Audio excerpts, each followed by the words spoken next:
Hi friends, welcome to Yazhini சமையல். இன்னைக்கு நம்ம யாழ்னி சமையல்ல கற்பூரவள்ளி குழம்பு எப்படி பண்றதுன்னு பார்க்கலாம். நம்ம தோட்டத்துல நல்ல நிறைய கற்பூரவள்ளி தழுத்திருக்கு. அதனால இன்னைக்கு வந்துட்டு நாம இதை பறிச்சு குழம்பு எப்படி பண்றதுன்னு பார்த்தறலாம். இது இலையை மட்டும் இது மாதிரி பறிச்சு எடுத்துக்கோங்க.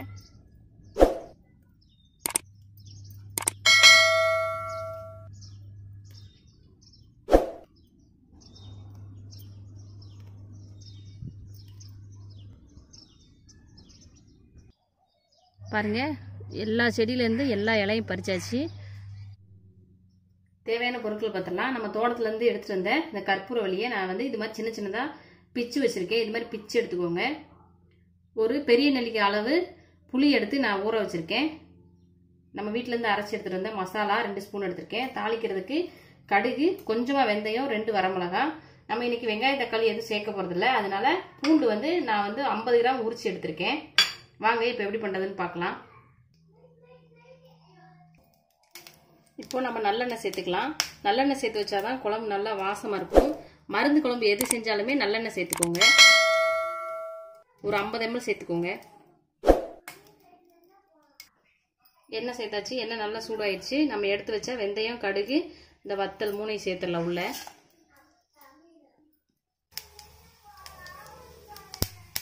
கடுகும் வெந்தயம் நல்லா பொரியட்டும்.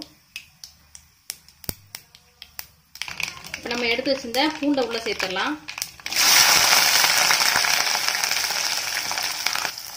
பூண்டு நல்லா எண்ணெயில் நல்லா வதங்கட்டும்.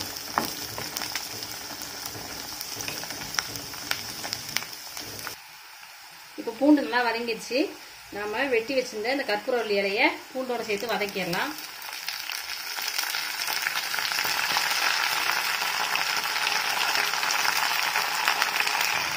இப்போ இலையை நல்லா மிக்ஸ் பண்ணி விட்டுறலாம்.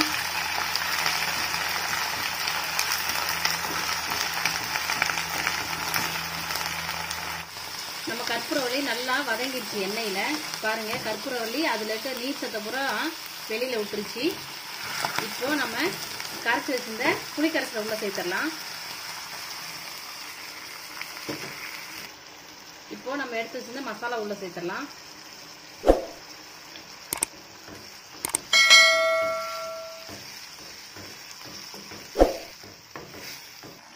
இந்த டைம்ல நம்ம வந்து குழம்புக்கு தேவையான அளவு உப்பு சேர்த்துடலாம்.